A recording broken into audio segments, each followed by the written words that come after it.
Welcome to the future. PBS Digital. This is a special presentation of America at a Crossroads.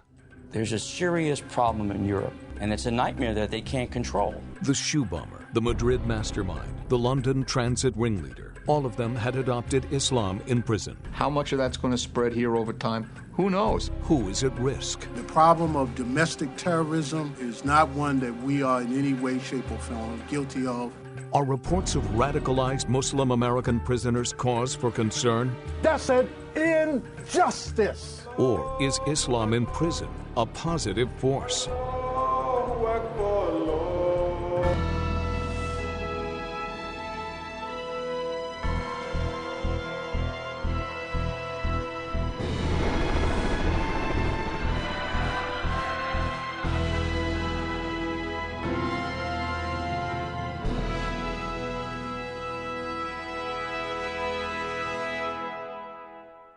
Funding for America at a Crossroads was provided by the Corporation for Public Broadcasting.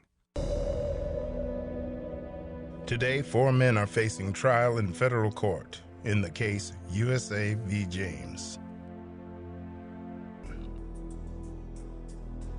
The nexus of the JIS problem was an inmate who left the prison system and essentially was told to organize a network in which he recruited non-inmates to carry out his attacks. Washington was paroled at the end of November 2004. He moved to Los Angeles allegedly to carry out James's plan. According to the indictment, he became the man on the outside, reporting back every 90 days to James, who was still in prison.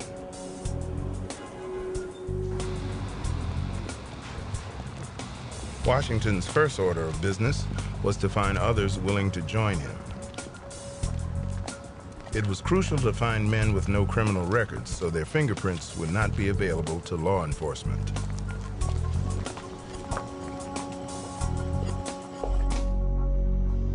One of his 2 recruits was Gregory Patterson of Los Angeles, a recent convert to Islam. James, Washington, and Patterson were all U.S. nationals. Also joining the cell was Hamad R. Samana, a lawful permanent U.S. resident originally from Pakistan. After his arrest, Washington told authorities he was the leader of a council of Muslims who planned to carry out operations in Southern California as part of their jihad against the United States. They were determined to retaliate for what they called the oppression of Muslims in Iraq and Afghanistan.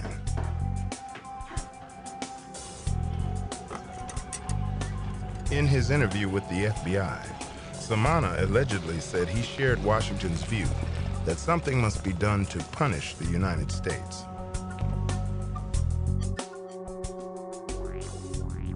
Samana claimed that he wrote a memo titled Modes of Attack, which listed potential targets in the LA area.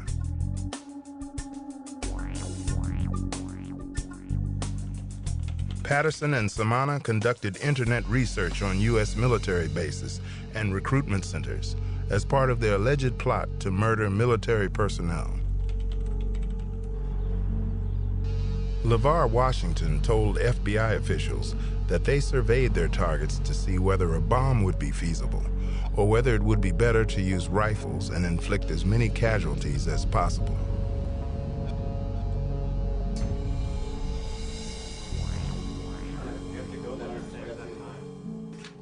Among the places the men targeted were the Israeli consulate, LAX, and various synagogues. One idea was to attack on the Jewish high holy days, when the greatest number of people would be at worship.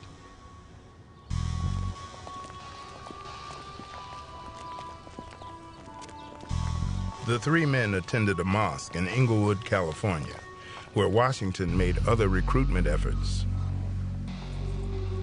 The imam at the mosque knew Samana, who lived across the street, but he had never seen any cause for concern. It definitely hit me like a ton of bricks. that, oh, that devout, nice young man he arrested. Until after the arrest, then it became subsequent that they were using this mosque as a means to recruit other people. Until at that time, we hadn't had the foggiest idea.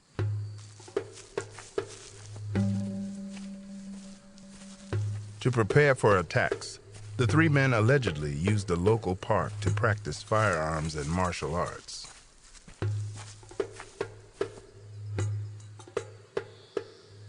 They used a Barker lounger for shooting practice.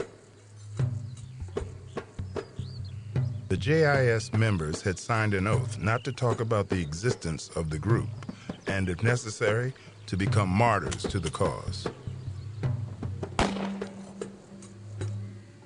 Patterson reportedly said, the ultimate goal was to die for Allah in a jihad.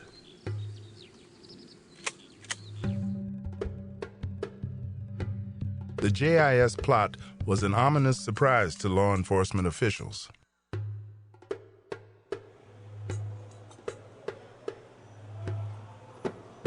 It seems Washington's radical beliefs had gone unnoticed while he was in jail. He had converted to Islam while serving time, but according to his prison chaplain, was quiet and dreamed of becoming a scholar. People come to religion for their own reasons, and they find in religion whatever it is that they came there to find in the first place. LeVar Washington is among them. Washington had been abandoned by his mother at age 13. He became a member of the Rolling 60s Crips gang in South Central LA and ended up in and out of jail for the rest of his adolescence. If you put a young man into the California Youth Authority, you're placing him into a Lord of the Flies situation. This is a climate in which it's very difficult to find an impartial jury, given the strikes that are against him going in. He's black, he has tattoos, and he's charged with terrorism against the United States. Most Americans are very patriotic. They believe in... LeVar is so smart, this kid. You know, he taught himself Arabic. He read the Quran. He's got the whole thing memorized. And I look at him and I think to myself, you know, if someone had been able to harness that, if someone had paid attention to you, if someone had validated your intelligence and your drive, this might be a completely different story. You know, he might be my colleague instead of my client.